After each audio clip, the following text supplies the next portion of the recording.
Okay, so how did I import everything? So this might be the one question. And also will be you need to have like an organizational chart, right? Like how your organization looks like. So we have organizational chart. You can click on this and see the organizational chart. Currently, since I have not like linked any employee to another employee, remember the reports to field which I showed. Again, we'll see it. So yes, here you can see everything is currently linear. So this is not how the organizational chart should look like. So let's just add reports to in one of the employees. So let's say this is a QA executive and he should report to QA supervisor. Okay, so let's just go to Ritesh Yadav and fill in this reports to field. So again, what was the name? Khushbu Rajput. Okay, I'll just go to this Khushbu. Okay, I am okay. Khushbu it is. So if I click on Khushbu and click on save, so this has saved the employee doc type. And now if I go to organizational chart and now if I reload, so yes, here now you can see, right? Ritesh Yadav is now currently linked to Khushbu Rajput. So Ritesh Yadav is reporting to Khushbu Rajput. So similarly, I have created one Excel sheet. So yes, this is the Excel sheet which I used to import all the data from Excel sheet to ERPNext. Currently, I'm using Google Sheets. You can also like have a Excel downloaded in your system and directly attach it to ERPNext. So we'll be using it. So let's just fill in all the details. So for this, you need to go to data import, or maybe from this three dots, you can click on import. Okay, so you can see this. I have already done one import. So this was the record that was created, and you can see I have imported employee. So this has successfully created all the employees. So you can see it shows 27 because one would be the row number one would be the header, which will be ID, series, first name, last name. Now, again, let's just go to this. So yes, this was the Excel that I used to import. You can download the Excel files in which or the templates, Excel templates in which you will be filling in the data by going to this data import, adding a new data import. So in Frappe, you can see the add button everywhere over here. So this is the add import button. I hope this is not bothering you. And then whatever you need to import, you just need to mention which doc type it will be. So currently I have used employee. So we will be updating the employee records. So that's why I've selected the doc type as employee, and the type of import that we'll be doing. Either we'll be creating new records or maybe we'll be updating the records which already exist. So insert new records. For the earlier import which I used this particular type. But for this updating the records for every employee, I'll be using the update existing records.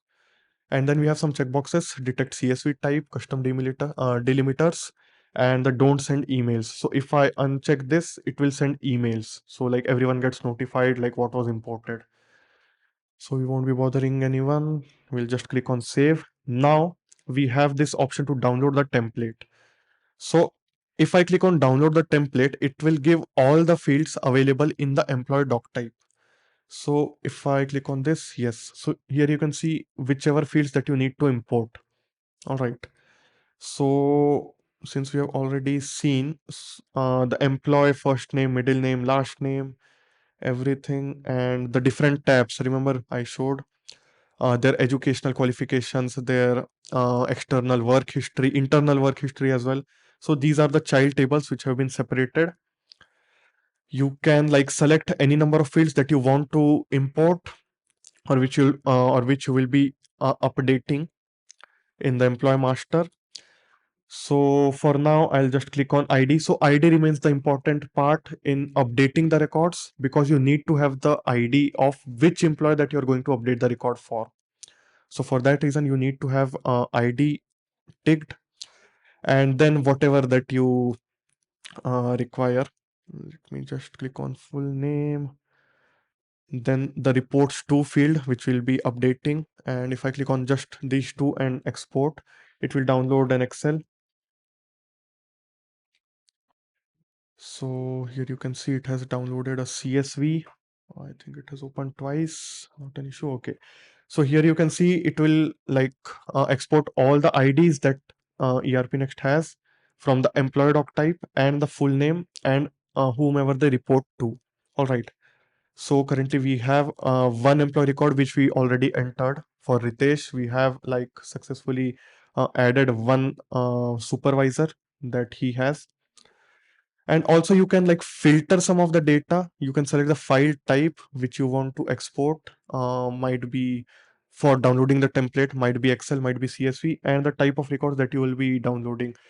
Currently, I did select all records, so it's downloaded all the records. You can filter it. Let's say you are only going to download the employees whose status is currently active.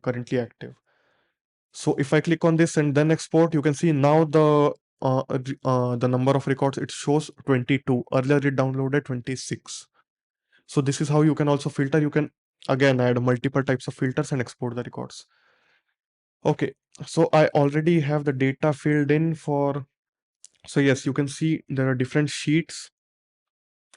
The grade which I imported in in Frappe HR is E1, E2, E3, basically entry level, then intermediate one, then M3, M4. Coming to the next doc type that I imported, employment type, which I already showed, was full-time, intern, and part-time. So these are the three types of employment that I've imported. Similarly, the list of departments. So yes, I have imported like different fields because these fields are mandatory in order to import departments. So you need to have the mandatory fields if you are creating new records. Otherwise, it won't save and the import will fail.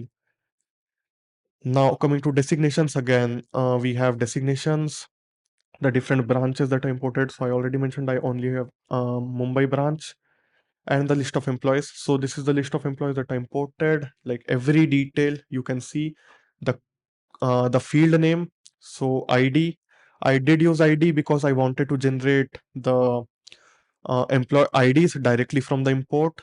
Then we have the series. Like if you want to create any custom series, Frappe allows you to do it via document naming rule or document naming settings. You can check it out. Then coming to the salutations that these different employees will have, their first names. So one row will have the details of one employee and it will be filled accordingly.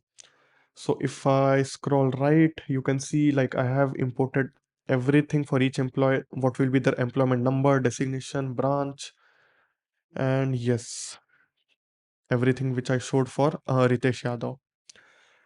So for now, we'll be just importing the reports to field.